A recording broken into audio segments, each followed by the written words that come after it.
Book resellers accounting, classifying books under assets and expenses. It's tax season. Happy 2026, everyone. We're starting to do year off, which means tax season is around the corner. February, March, and April, everybody's going to take the time to figure out their money to make sure Uncle Sam gets their cut. And so I think this is an important video to at least explain how I do my accounting and how I report it to the IRS. I don't do anything shady. Everything's to the book. Everything's legal, but you have to make sure you know what you're doing and you know the terminology. So if you ever come under audit, you can explain to the tax man why you did what you did. It's not like, people think sometimes people get scared of the tax man and IRS. Well, most they get people who are evading taxes, evading taxes, not paying what they owe. That's usually what they're trying to get. They're not trying to get the honest worker and such. So put that in mind. And I talked to 3 different tax officials last year, and they simplified it to me to a good level. And so now I'll show you how I'm doing my numbers so I can then properly report it to the IRS when it comes to when it comes to that. But first thing, you have to know this: books are considered assets.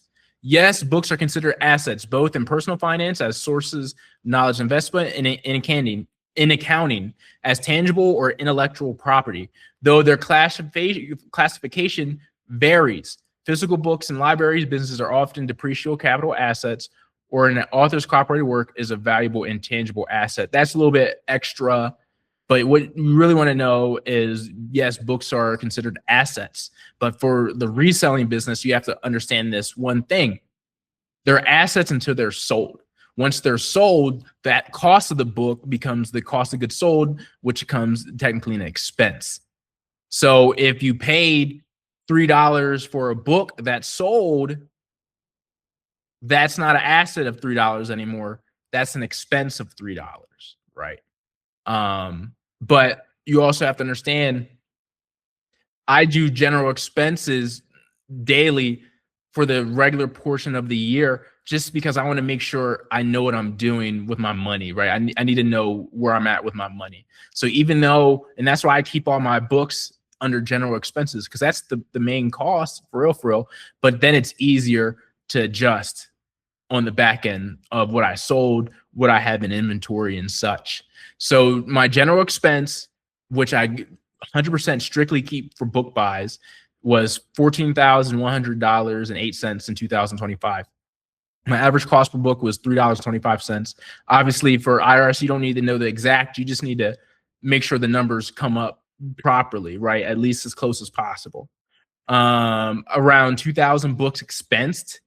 When you look at what I sold in 2025, so that comes out to $6,500 in books expensed, which means that leaves me with $7,453.79 in books assets that are still assets under my books, right?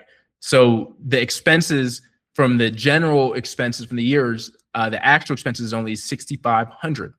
So what then you want to do is go do your total operating expenses with assets minus the assets, which equals the real total operating expense with no assets.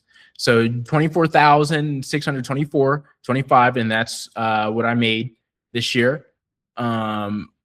After all the fees from eBay and stuff, the income from the fees in eBay and stuff, and then minus the $7,453.79 comes out to $17,170.46.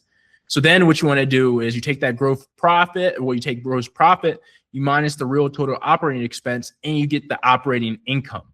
So then this is what you do. You do $24,624.25 minus $17,170.46, which is your real operating net income. All right. And so without including my driving mileage, that's $7,450.79. All right. And so you take the $7,453.79. you subtract the driving mileage, which I did 1,875. So my true operating net income for the year was like true profit, right? My true profit for the year, what's actually taxable to the IRS and what I actually have to have up for tax is $5,578.79, which was an increase from last year, which was either zero or barely positive. So it was definitely an increase, which the IRS wants to see because they'll dock you as a hobby if you don't make money. So when I finally expense out my books and I make sure I count books as a correct asset, what is correct, my true operating net income was $5,578.79. And that's what I'm going to say what was my profit for my book business in 2025. And that's the money that the IRS can tax. And so they'll get a portion of that because that is taxable. And you see just my income statement right here.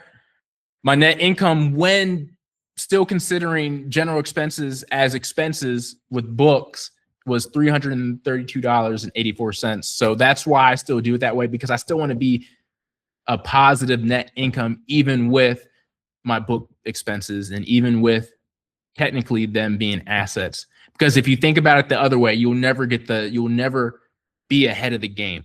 And so I think that's important. And if this is a deep topic, hopefully this explains a lot for people if they've had questions or if they've seen my other videos and they ask why I do what I do. Hopefully this is self-explanatory. Hopefully I was able to explain this. And if you have any questions, please just leave a comment below. Make sure you subscribe to the channel because we'll always be doing topics like this every month. And we're just trying to learn and grow as resellers, book lovers, and such. Thank you.